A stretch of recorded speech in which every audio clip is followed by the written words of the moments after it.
Fala galera, beleza? Começando mais um vídeo aqui para vocês. Hoje eu quero explicar o racional técnico por trás daquela operação que eu estava posicionado no Bitcoin no vídeo passado, né? Eu mostrei para vocês.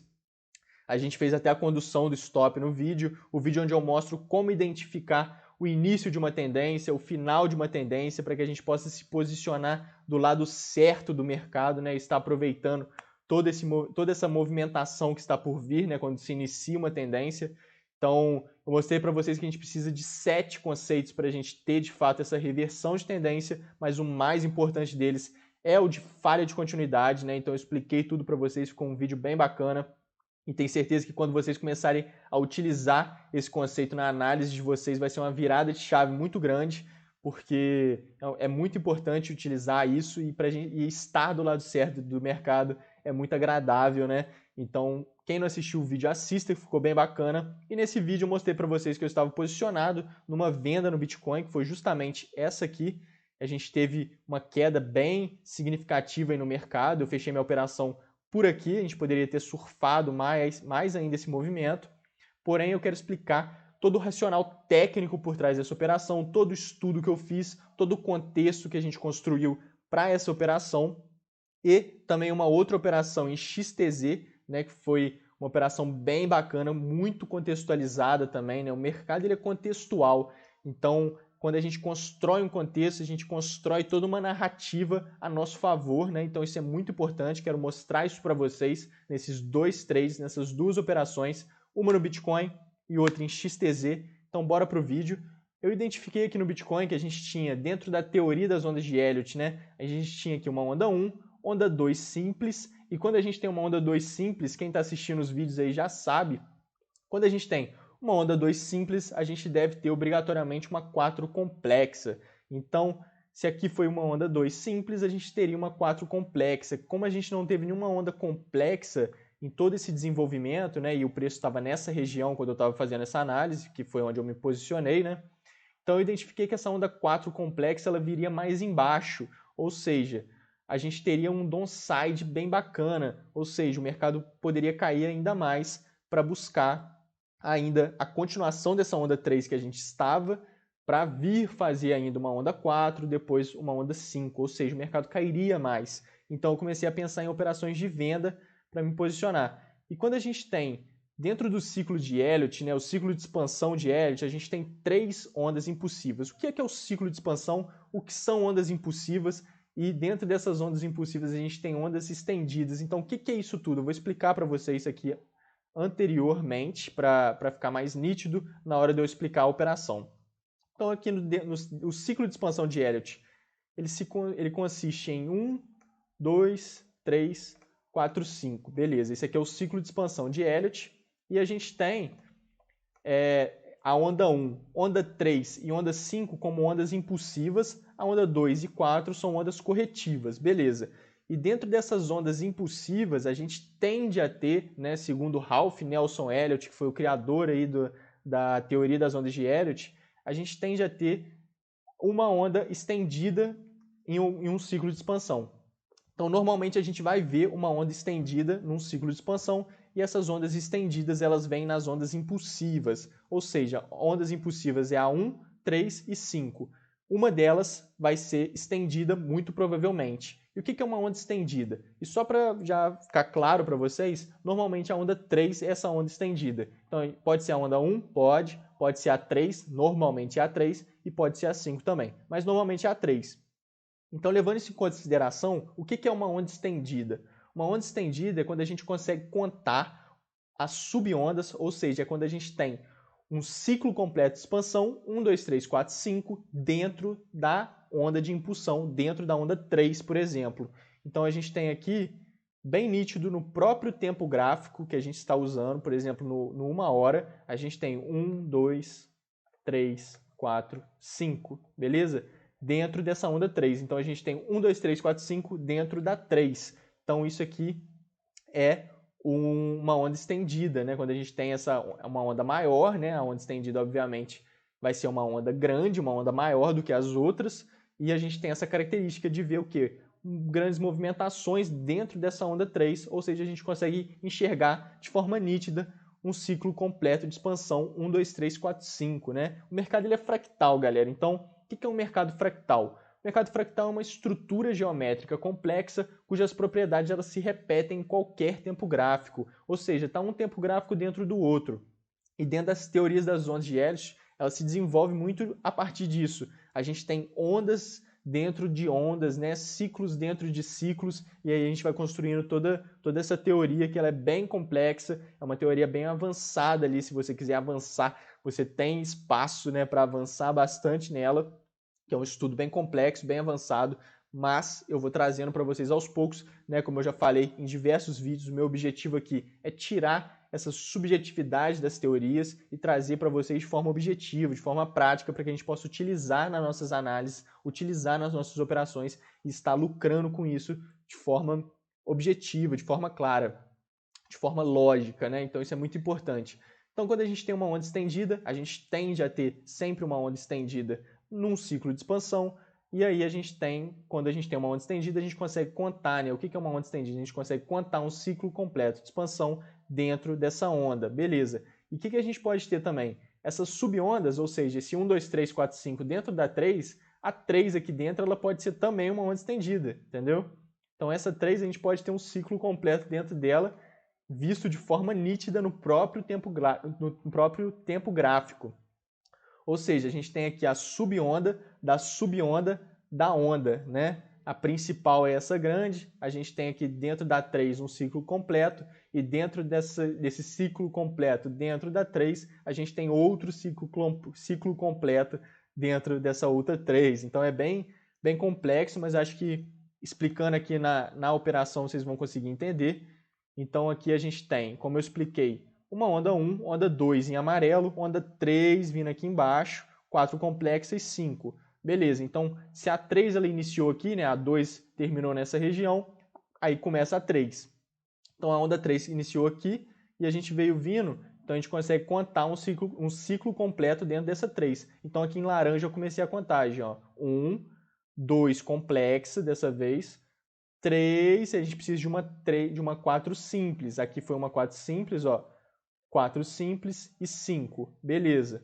Então, dentro dessas subondas, a gente vai ter outro ciclo de expansão de novo, né? A sub da subonda, que está aqui em branco. Então, a 3 ela iniciou aqui agora, tá vendo? Em laranja. E aí a gente tem outro ciclo completo aqui nessa região. Onda 1 aqui, 2 simples, 3, e aí a gente tem a 4 complexa, né? Então, quando a gente começou a se movimentar nessa região, vindo aqui no gráfico de 15 minutos, eu consigo mostrar para vocês, olha só, a gente teve aqui uma redistribuição de Wyckoff, né? Dentro da teoria de Richard Wyckoff. Então, a gente confluencia muito aqui, nas minhas análises, eu confluencio demais teoria das ondas de Elliott, Richard Wyckoff, então fica uma confluência bem bacana. Então aqui a gente teve o quê? Uma redistribuição de Wyckoff com muita liquidez aqui em cima, formando essa onda 4. Beleza. Então, essa onda 4 aqui a gente tem essa captura de liquidez em cima dessa zona de liquidez aqui. A gente forma, né, uma zona de liquidez quando a gente nivela os topos dessa forma. E o preço captura, né? Ele fez esse movimento, vou colocar aqui nos 5 minutos, vai ficar mais nítido ainda. Olha só. Te vindo aqui nos 5 minutos, olha só. A gente tem os topos nivelados, né? Uma redistribuição nítida de Wyckoff, e a gente tem esse movimento totalmente institucional, né? Uma vela ampla, uma exaustão aqui do preço, capturando essa liquidez e pegando nessa linhazinha preta minha marcada aqui, que é justamente um VAL que eu tinha marcado, olha só, de toda essa extensão de baixa que a gente tinha até então, né? O preço estava se movimentando nessa região. Eu peguei toda essa impulsão, tracei um volume profile, lá no gráfico de H1, inclusive, e a gente identificou essa região aqui como uma região de VAL, né? Então quem está acompanhando os vídeos sabe o que significa isso. É uma região muito forte que o preço tende a segurar nela. E a gente vê, olha só, o preço sentindo, né? Entrou muita oferta de fato ali, foi um movimento totalmente institucional. Quando a gente tem essas impulsões, essas exaustões, isso aqui foi muito nítido, uma exaustão, né, capturando liquidez acima. Quando o preço retornou para dentro dessa faixa de negociação, para dentro dessa estrutura, essa redistribuição, Eu entrei vendido, beleza? Eu montei uma posição com stop bem curto. Por quê? Caso pegasse meu stop aqui em cima, o preço viesse subindo, eu com certeza esperaria. Então eu seria estopado aqui num valor muito baixo, porque o stop estava bem curtinho. Já desconfiguraria muito essa minha entrada por essa região. E eu esperaria o quê? Um teste, igual aconteceu de fato esse teste. Olha só, a gente teve aqui uma movimentação de teste bem bacana. Então, se posicionar aqui seria um ponto muito bacana. A gente teve uma absorção aqui. Seria um ótimo ponto para estar se posicionando. Eu, particularmente, me posicionei aqui, um pouco antes. Beleza?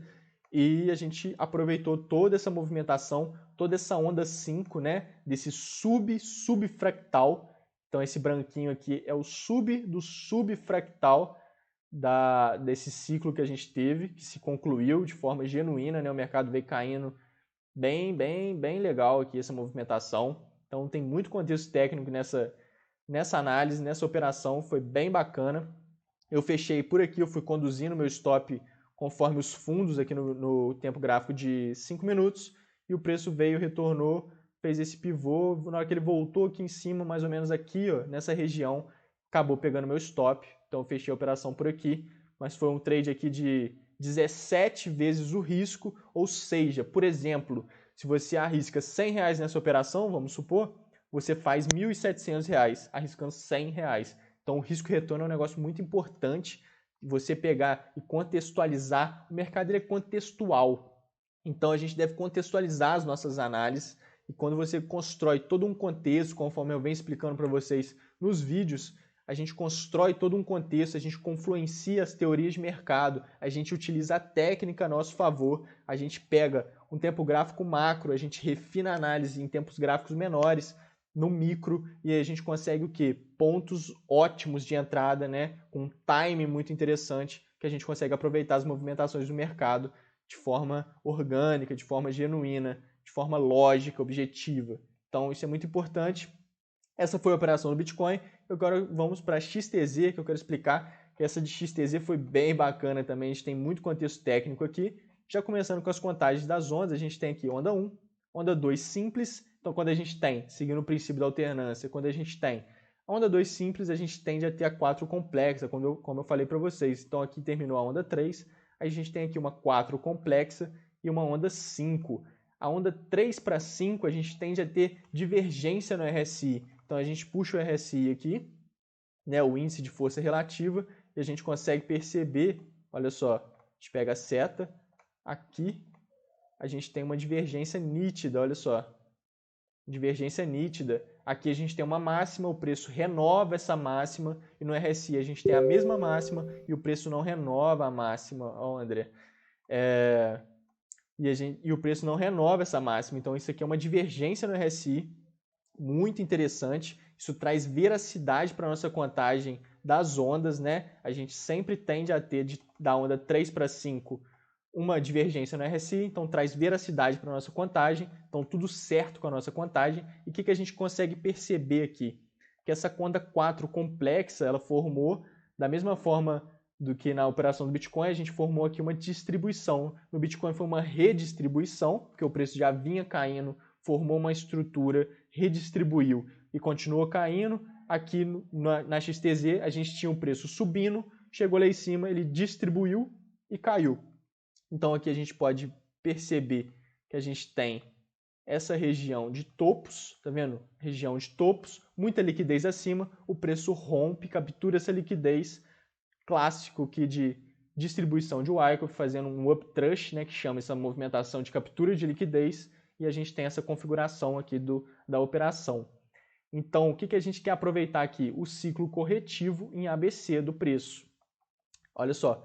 Então, como que a gente pode se posicionar? Essa onda 5, né, a gente tem mais uma questão muito interessante aqui, que a gente teve as pernadas de impulso da onda 5 perdendo amplitude. Então, quando a gente tem essa configuração das pernadas de impulso perdendo amplitude, a gente configura o que? Uma cunha. Ou seja, a gente tem aqui uma cunha, né, um triângulo diagonal dentro da teoria das ondas de Elliott. Para Elliott, ele tratava tudo como triângulo diagonal, né, seja cunha, seja triângulo mesmo, de fato, é tudo triângulo diagonal. E a gente teve essa formação de cunha, isso aqui se chama end diagonal. Já fiz também um vídeo explicando para vocês sobre o leading e end diagonal. O end é quando a gente tem essa onda 5 em formação de cunha. Aqui a gente pode, inclusive, contar um ciclo completo aqui dentro dessas 5, olha só. Dessa cunha, né? 1, 2, 3, 4, 5. Quando é triângulo diagonal, na verdade, a gente coloca até um ABCDE. Tanto faz, né? Porque ABCDE ou 1, 2, 3, 4, 5 é a mesma quantidade de ondas, é basicamente a mesma coisa. Só que, segundo o Elliott, dentro dos triângulos diagonais, a gente conta ABCDE. Beleza? Então, a gente tem aqui esse ABCDE. A gente pode entrar de forma antecipada nessa movimentação. Então, aqui a gente tinha um contexto bem bacana para a gente estar antecipando essa entrada bem no upthrust, né? Sem precisar entrar num teste após o retorno para a estrutura. Bem interessante essa antecipação aqui em cima. Então aqui é um ponto ótimo de entrada. Porém, o que eu quero mostrar para vocês é esse outro ponto de entrada muito interessante. A gente tem uma LTB aqui. Olha só, essa linha de tendência de baixa. A gente consegue marcar ela nessa máxima, pegando essa outra máximazinha aqui e essa mínima aqui, e a gente projeta, a gente encontra exatamente onde o preço veio buscar o teste e veio fazer sua movimentação de baixa. Então a gente tem essa região aqui, uma região ótima para entrar, beleza? A gente pode contextualizar ela ainda mais pegando uma Fibonacci,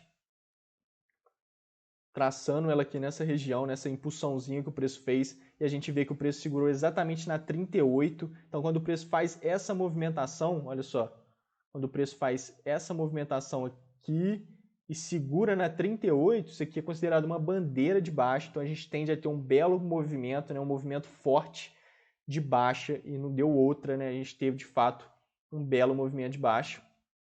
Então, o preço segurou na 38, essa região aqui era o quê?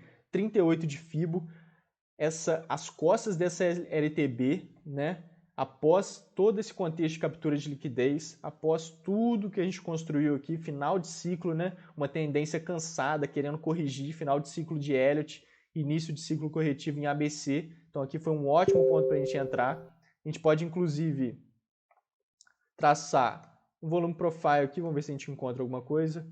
Não muito, não, volume profile a gente não encontrou nenhuma região muito boa, a POC estava aqui em cima, tinha um VAL bem mais aqui em cima também, mas já tem contexto suficiente para entrar nessa região, porque olha só como o preço veio absorvendo, então a gente teve esse primeiro toque aqui, que foi uma ótima região para a gente estar entrando, tá, nessa operação, então entrar aqui já seria muito bom, ou a gente espera esse teste de oferta, né, porque o que o preço fez aqui? Ele vinha caindo, a gente teve essa impulsão de alta e entrou nessa região, por ser uma região muito forte, entrou muita oferta, né? Muita gente vendendo nessa região. E olha só, o preço sentiu, absorveu demais, e aí a gente tem o quê? Entrou volume, né? Um volume muito forte, olha o tamanho do volume. A gente tem o quê? O teste desse comprometimento dos vendedores, né? Então a gente vê esse movimento vindo testar esse comprometimento de venda e de fato a gente absorve de novo nessa região. Então a gente pode montar uma posição após perder a mínima dessa absorção aqui embaixo, com stop acima da mínima, stop curto aqui que eu trabalharia. Olha só, stop acima da absorção, aliás, e a entrada abaixo da mínima, e a gente poderia estar surfando esse movimento até aqui embaixo. E onde que a gente colocaria o take? A gente pode trabalhar com stop, né? O stop está aqui nessa região, vamos colocar ele em vermelho.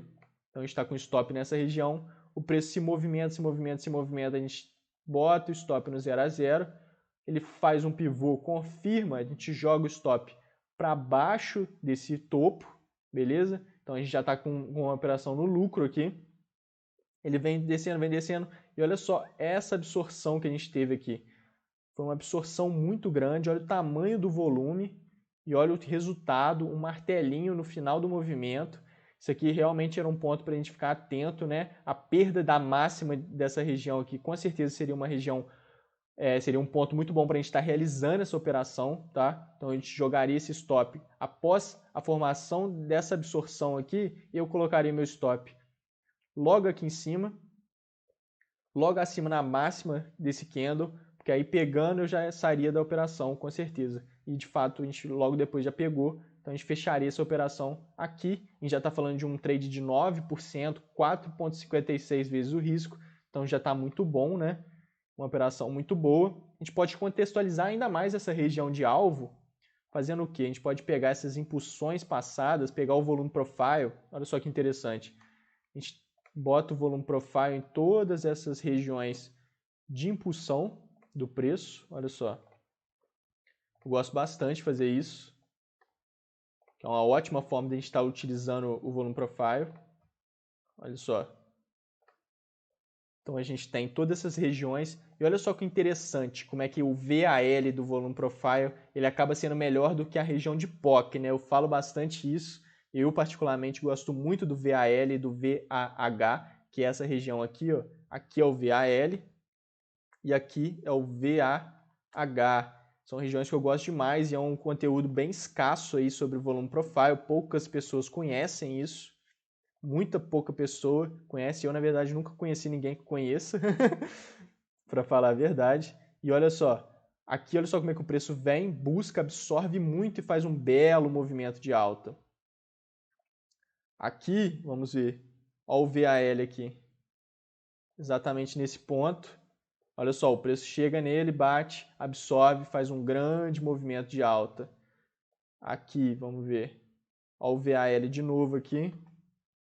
Olha o preço, bate, faz absorção, um grande movimento de alta. Olha só. Ó, foi onde que a gente viu? Aqui. Aqui a gente já não tem. O VAL estava mais embaixo. O preço nem conseguiu chegar. A POC estava aqui em cima. A gente pode contextualizar essa região aqui. Vamos ver. Uma FIBO. A gente tem a 61.8. Aqui dava para entrar na 61.8, só que realmente não tem tanto contexto para isso. Mas as outras, olha só como que foi. Perfeito, né? Seguindo direitinho. Bem interessante. A gente pode traçar, vamos ver uma FIBO aqui. Segurou na 7,8 de Fibonacci esse. Vamos ver nessa outra. Olha o tamanho igualzinho. Que bacana. Enfim. Segurou na 61 aqui. É bem interessante, né, isso? Mas levando aqui em consideração para a gente realizar a nossa operação aqui, olha só, a gente tem justamente a região de VAL passada, olha como é que o preço bateu nela, absorveu demais, então a gente contextualizando toda essa região, a gente entendendo que aqui é uma região muito forte do preço, e a gente vendo essa reação do preço quando chega nela, ou seja, o preço tentando furar e absorvendo, voltando, fechando em alta aqui, com certeza o stop seria conduzido para cá, onde eu falei, e a gente tomaria, né, o stop no lucro aqui, que fecharia a nossa operação nessa região, e a gente pegaria essa operação. Então era isso que eu queria mostrar para vocês, muito contexto técnico, muito obrigado por assistir. Se você gostou do vídeo, comenta, deixa um comentário, deixa um like, beleza? Muito obrigado por assistir, galera. Valeu, fui!